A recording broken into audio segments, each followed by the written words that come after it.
We knew Shara from a reggae project that she did with Adrian Sherwood and Mark Stewart, and it was a case that her voice was so amazing that, you know, we just wanted it. And Adrian just gave us Shara. But the main thing was the Wild Bunch. You know, we worked, you know, with Shara on a Wild Bunch single, "The Look of Love," which was the first time, I guess, as a collective bunch of guys from the sound system have gone into a studio and sort of got into, you know, recording space as an outfit as opposed to a sound system with also the original members, Nelly and Milo, you know, etc., etc.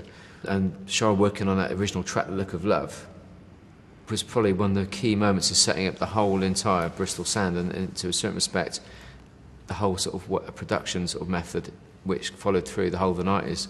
It was just really raw beats, bass, naked, you know what I mean, and with just the vocal, and that was something that, you know, Miles was responsible for effectively, and it influenced everyone from you know, Tim Simon and the Bond, the bass, Smith and Marty, and Portishead and ourselves and everyone that went after that, I think, and that, I think, in turn influenced the way, you know, the R&B thing happened in hip hop by, you know, putting a song over a drum beat and a rhythm without worrying about the kind of music.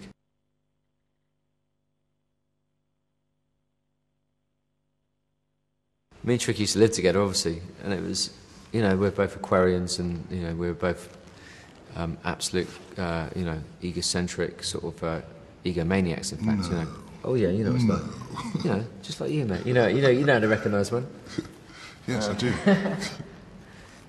Yeah, it was, you know, it was good fun. You know, I think, and Tricky was, you know, he's a very kind of big personality, man. He's, you know, he's hilarious. He's full on. He engages you. Do you know what I mean? He can hold an audience, and he's, you know, he's a really clever guy, man. And around the time, you know, also him coming to the Wild Bunch late when there was already 4 or 5 people with very strong personalities who were very, very belligerent and argumentative.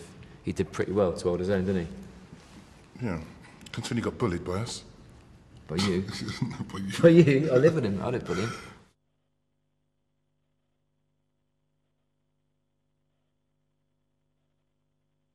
It was interesting working with Nicolette. She was another sort of female presence, very strong. You know, you get 3 or 4 guys in a room who are completely convinced that they got the right way and they're sure of their path and their destiny, and you bring in someone else because you want their sort of their take on things, and then they come in and give you their take on things. You're like, wow, wait a minute, that's, you know, that's a bit too strong, isn't it?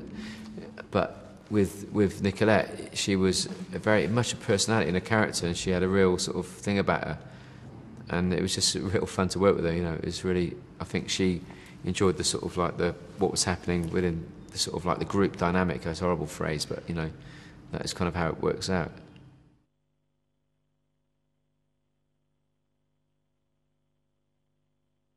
Obviously, we come into contact with a lot of people, you know, and it's really good and really exciting. I think that the main problem is concentration, because you're kind of completely in a space and you get so many things to listen to, and it's really hard to be in. It's kind of that alchemy when you're in the right position, when someone comes to you and you get them, they get you, and it's all, you've got the time to do it, and it's all right and it's all good.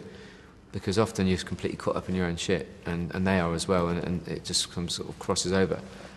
Debbie Clare's great. I mean, she's, you know, she's in a band called and they're from Brighton, and they're really cool, and, you know, she's really good fun, and she's got like another person with a really wonderful voice, which goes off between indie and opera, you know, or opera and indie, if I don't sound like Indian opera.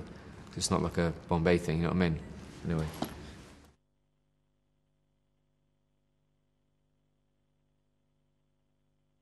The weird thing about listening to that track, after probably realistically not listening to that track for 7, 8 years at all, not even it being in the room, and it just sounded a bit like the sort of D'Angelo stuff that was happening, you know, which is great, really good sort of funk, but with a real kind of roomy feel, like you're there with them. Do you know what I mean? And this track obviously is very produced, but it had a real sort of like a nice grinding sort of like bass and beat, and the dogs and all the stuff that was going on, and then obviously Madge singing the Marvin Gaye song, which she sang really well and really beautifully, and she was really kind of really sincere about, which was, you know, everyone who was involved in that album wanted to do something because it was a homage, and everyone felt strongly about it. And it was a great project to be around. It's a very American, you know, very sort of USA experience. Lots of lawyers, you know, lots of producers all involved.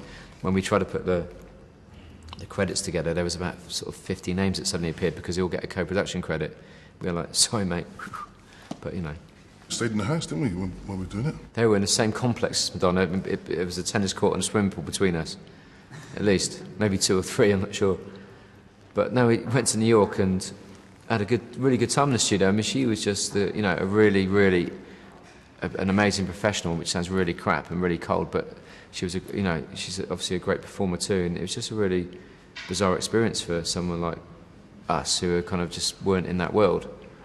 But she had there was a mutual respect thing going on, and everyone, because it was the Marvin Gaye thing, there was a reverential sort of treatment. Everyone was tiptoeing around it carefully because no one wanted to step out of line because it was such a great sort of legacy.